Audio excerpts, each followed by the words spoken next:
We're standing in the Liberty of Norton Folgate on the northeast edge of the City of London. Down there is Ermine Street, now known as Bishopsgate, Roman Road. This area was monastic land, and Priory of St Mary's, Spitalfields, Augustinian, founded there 1197. But after the Reformation from the 1530s, this became a self-governing piece of city, the Liberty of Norton Folgate, about 9 acres of land outside the control of surrounding parishes, outside the control of the City of London, became a place of liberty, of freedom, a place where outsiders settled to be free from the controls of the authorities. This street is Elder Street, and here you can see typical buildings of the Liberty in its heyday being the early 18th century, when the Huguenot weavers settled in this area. This became the heartland of the rich weavers. Their merchant palaces rose large and glorious on Spital Square over there. Those sadly have gone. But these houses from the 1720s survive to proclaim the proud, the wealth, the wonder, the glory of the Liberty of Norton Folgate.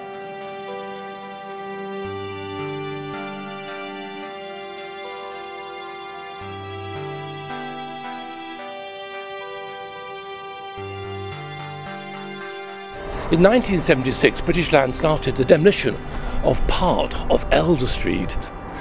Buildings behind me were under threat. 5 and 7 Elder Street, built in 1726, weavers' houses of great quality. It seemed always unstoppable. The scheme was to be public housing here and offices in the rest of Elder Street, which would have meant the destruction of the building, essentially, removing the panelled interiors, I'm sure. Spitalfields Trust had just been founded in 1976 indeed, and this was our first big challenge. I was a founding trustee of the Spitalfields Trust, still am a trustee. It seemed a hopeless case. The buildings had received demolition consent, listed building consent. One had a dangerous structures notice on it. Number 5 had lost its roof. But we occupied them, thinking we'd make a battle. Maybe we wouldn't save these, but we'd save other buildings in the future and save the rest of the street. That was the plan, because we figured that these went, and really the whole street would the reasons would be found for demolishing the other buildings too as dangerous structures.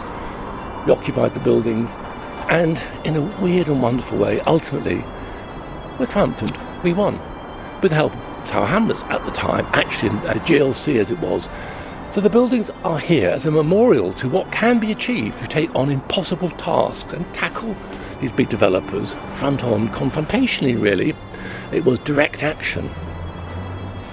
I remember the street very well at that time. I in fact remember standing here, looking at these 2 buildings. We were squatting, they were empty, we were under threat, in very direct ways, thinking this is impossible, we'll never save them, and enjoying their beauty in a fleeting moment. Very emotional. They're still here, I'm still here. 40 years on, I'm fighting the same people. British land, it's incredible. Just walking wild and free, in your second-hand coat, happy just to float in this little piece of liberty. Because you're a part of everything you see. Yes, you're a part of everything you see. Whoa.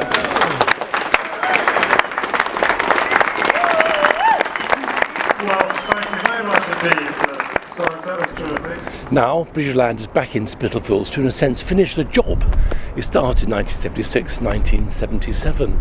This is Blossom Street, again part of the Liberty of Norton Folgate, and owned by the City Corporation, who are doing the deal, collaborating with British Land. British Land own a large part of what is now the Elder Street Conservation Area. That's their development site. And of the portion of the Elder Street Conservation Area it controls, nearly a third of the conservation area, it proposed to demolish nearly 72% of the existing buildings. That, of course, is astonishing. Conservation areas are designated as places where the existing character, buildings, quality, mix of uses should be respected and enhanced. And the existing buildings kept, of course. So site clearance of 72% is unbelievable. Almost, I would say, against the law. Of these buildings, the Blossom Street elevations here, well, these are wonderful buildings built in the late 1880s, very handsome, typical of the industrial buildings of Spitalfields, Shoreditch and Hoxton. It's very simple, bold, stripped, classical industrial architecture, wonderful stuff. What happened to these? Well, in the current scheme, simply the facades of some are kept. The interiors with their wonderful timber joists and floorboards with great patination of age, cast iron columns and great timber beams, that all goes. British Land's architects say they will maybe use some of it if they can. They have to go because we are told the floor levels in here are not compatible with the floor levels of the proposed office buildings on Norton Folgate. Look at the size of these buildings. They're big, but they're 4-storey. That's typical of the height of the buildings in the conservation area. But British Land proposed to build behind these facades and on Norton Folgate buildings 11 and up to 13 stories. Huge office slab will come from Norton Folgate to here. This area is important because it's a buffer. This represents Old Spitalfields, really, a place where people live and work, mixture of uses, and the city. That is the world of commerce and corporate life. This is to be sacrificed, apparently, and become part of the corporate and commercial city. No longer will it be the Spitalfields people know and love around the world. So a place of intense memories, utterly evocative, and so much of it does survive. The feel, the atmosphere is still here of the past. But of course, bland corporate development will destroy all that. It will become another lost neighbourhood of London, a place people come to and find nothing and leave disappointed and heartbroken. This must be stopped. This area must be saved for us, for the future, for visitors from abroad who come to see authentic London. There still is authentic London.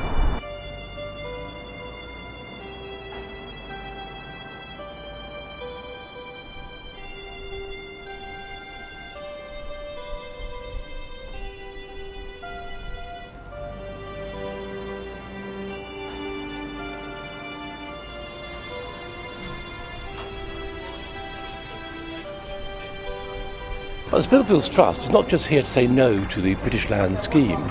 We produce our own alternative scheme to show how it is possible to build within the conservation area in a way that respects the conservation area's character, enhances it. We use existing buildings. On vacant sites we build proposed buildings that are in the idiom of the conservation area. Brick, classically derived buildings, 4 to 5 stories, no higher than that, and of course introduce a mix of uses. We, I suppose, cannot hope to achieve the vast profits that British Land wants in their scheme, but that's the problem. Their brief is wrong. The brief is what is the absolute problem. It's too greedy, too greedy. Greed is the devil here. A modest development will make everybody happy. That's what we're proposing, and we're showing that it is possible to build here and maintain all those essential things that make it such a special, rich and delightful place. Please help us save this wonderful part of London with its very powerful and distinct character. To do that, object to British Land's current proposal. For information about how to object and indeed about the scheme, look at our website. That'll give you the necessary information, I say, to object, and also some background information which I hope will inspire you to join us in this fight to save this wonderful area from the march of greed and ugliness.